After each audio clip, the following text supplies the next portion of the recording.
আসসালামু আলাইকুম।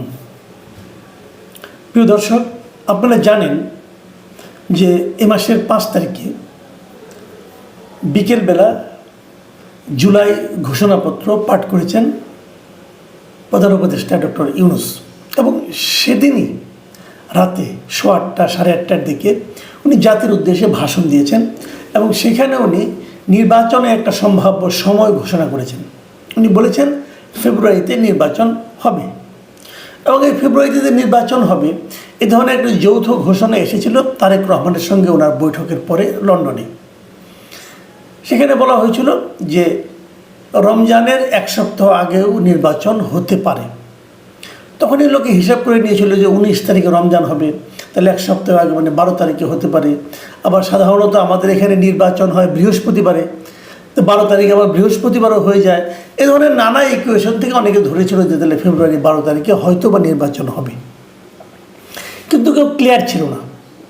অনেকে এমনও বলা বলি করেছিল যে প্রধান উপদেষ্টা হয়তো একটা থাপথুপ বুঝিয়ে বিএনপিকে শান্ত করলো, কিন্তু 5 তারিখে যখন সেখানে ভাষণটা দিলেন জাতির উদ্দেশ্যে তখন বোঝা গেল যে না, প্রধান উপদেষ্টা সিনসিয়ারলি নির্বাচনের কথা বলছেন।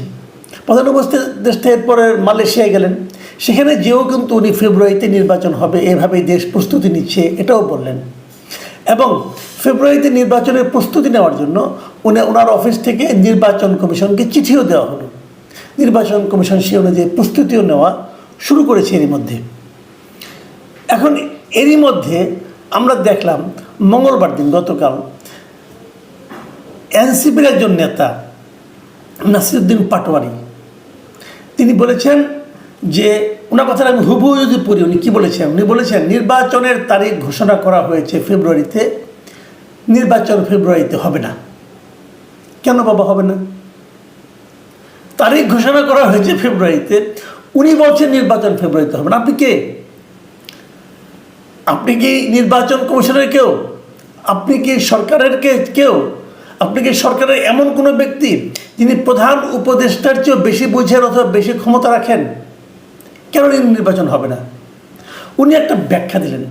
উনি ব্যাখ্যাটা কি, যে এই যে জুলাই সনদ এটা বাস্তবায়ন করতে হবে, হত্যার বিচার করতে হবে, সংস্কার করতে হবে, এগুলো না করলে নির্বাচন তারা হতে দেবে না।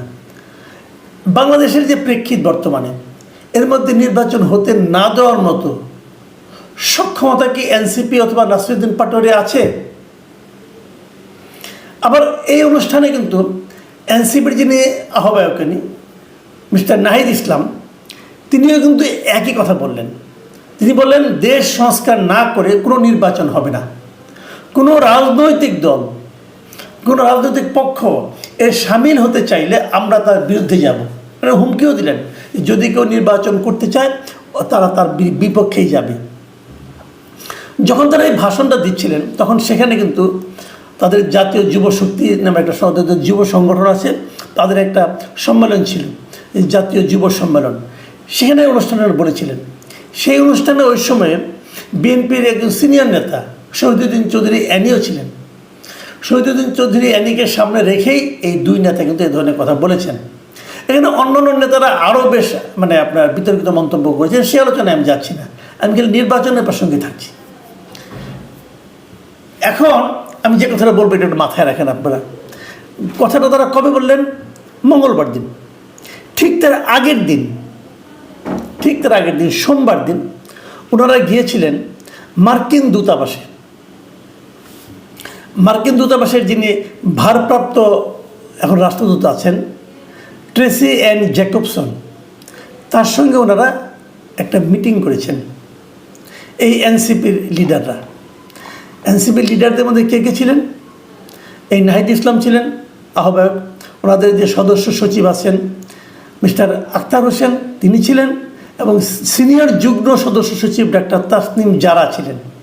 এই 3 জন ছিলেন।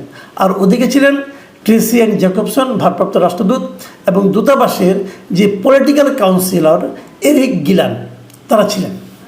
তারা এখানে প্রায় 1 ঘন্টা একটা মিটিং করেছেন। মিটিংটা হয়েছে রাষ্ট্রদূতের বাসভবনে। এনসিপির সঙ্গে মার্কিন রাষ্ট্রদূতের বাসভবনে কি মিটিংয়ের সাবজেক্টটা কি? আলোচনা করেছেন তারা বাংলাদেশের রাজনৈতিক পরিস্থিতি নিয়ে, নির্বাচন নিয়ে, গণতান্ত্রিক প্রক্রিয়া নিয়ে, এগুলো নিয়ে। তো এনসিপির সঙ্গে কেন? এনসিপিকে এই সময় সবচেয়ে বড় রাজনৈতিক দল, অথবা এই সময়ে এই নির্বাচনে মার্কিন মানে যুক্তরাষ্ট্রের ভূমিকাটা কি? তারা কি আমাদের নির্বাচনটা করে দেবে? ঘটনাটা কি? যুক্তরাষ্ট্রকে এদের মাধ্যমে কোনো একটি চাপ দিচ্ছে? তারা কি কোনো দিক নির্দেশনা দিচ্ছে? তাহলে কি আমি ভাববো পরের দিন যে তারা ঘোষণা করলেন ফেব্রুয়ারিতে নির্বাচন হবে না, এটা কি মার্কিন রাষ্ট্রদূতের মিটিং থেকে এই ইনফরমেশন অথবা এই নির্দেশনা পেয়েই তারা এটা বললেন? এই ধরনের সন্দেহ কিন্তু আমি করব। কারণ আমার কাছে মনে হয়েছে মার্কিন রাষ্ট্রদূতের সঙ্গে দেখা করার পরের দিনই ওনারা হঠাৎ করে এই হুঙ্কার দিচ্ছেন। কিসের জোরে? আমি জোরটা খোঁজার চেষ্টা করতেছি। গ্রামে একটা কথা আছে যে পাঠা কুদে খুঁটির জোরে। আমি সেই খুঁটিটা খোঁজার চেষ্টা করছি। আরেকটা ঘটনা বলি, এটাও বিচ্ছিন্ন কিন্তু বিচ্ছিন্ন নয়। যেদিন তারা ওখানে বললেন এই ঢাকার এই যুব সম্মেলনে যে নির্বাচন ফেব্রুয়ারিতে হবে না, ঠিক সেই একই দিন মানে মঙ্গলবার দিন মার্কিন রাষ্ট্রদূতের বাসভবনে আরও দুজন ব্যক্তি গিয়েছিলেন। এই দুজন ব্যক্তিকে মিস্টার আলী রিয়াজ এবং মিস্টার মনির হায়দার। এরা কারা? আলী রিয়াজ হচ্ছেন যে এই যে আমাদের জাতীয় ঐক্যমত্য কমিশন আছে, মানে যারা সংস্কার করছেন, উনি প্রথমত ছিলেন যে সংবিধান সংস্কার কমিশনের চেয়ারম্যান, এবং সেই সংস্কার রিপোর্টগুলো দেওয়ার পর সবগুলি সংস্কার রিপোর্ট নিয়ে রাজনৈতিক দলের সঙ্গে যে আলোচনা চলছে, যাকে বলা হচ্ছে জাতীয় ঐক্যমত্য কমিশন, সেই ঐক্যমত্য কমিশন কিন্তু এক দফা আলোচনা শেষ করে দিয়েছিল। তারপরে যেন কি হলো তাদের জানি না, তারা আবার 1 মাস সময় বৃদ্ধি করেছেন। এই জাতীয় ঐক্যমত্য কমিশনের উনি হলেন সভাপতিকে এর সভাপতি হলেন ডক্টর ইউনূস। তো ডক্টর ইউনূস তো সব অনুষ্ঠানে থাকেন না, বয়সজনিত কারণে হতে পারে, অন্যান্য ব্যস্ততার কারণে হতে পারে, উনি আসেন না। আলী রিয়াজি ভার্চুয়ালি সভাপতি, উনি সব মিটিং কন্ডাক্ট করেন, পলিটিক্যাল লিডারের সঙ্গে আলাপ করেন, কখনো বোঝান, কখনো হুমকি দেন। আমাদের পলিটিক্যাল লিডারদের ছাত্র হিসাবে খুব ভালো, এরা কিন্তু অত্যন্ত ধৈর্য নিয়ে। আলী রিয়াজ সাহেব উনি একজন শিক্ষক মানুষ, আমেরিকায় মাস্টারি করেন, আমেরিকার নাগরিকও বটেন, ওখান থেকে এসেছেন আমাদেরকে দেশকে সংস্কার শিখাতে।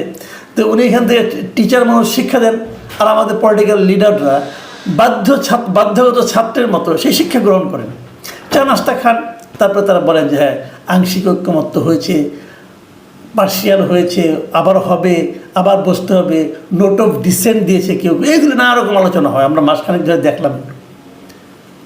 তো সেই আলী রিয়াজ গেলেন মার্কিন রাষ্ট্রদূতের সঙ্গে, ভারপ্রাপ্ত রাষ্ট্রদূতের সঙ্গে দেখা করতে, এই ট্রেসি অ্যান্ড জ্যাকবসন।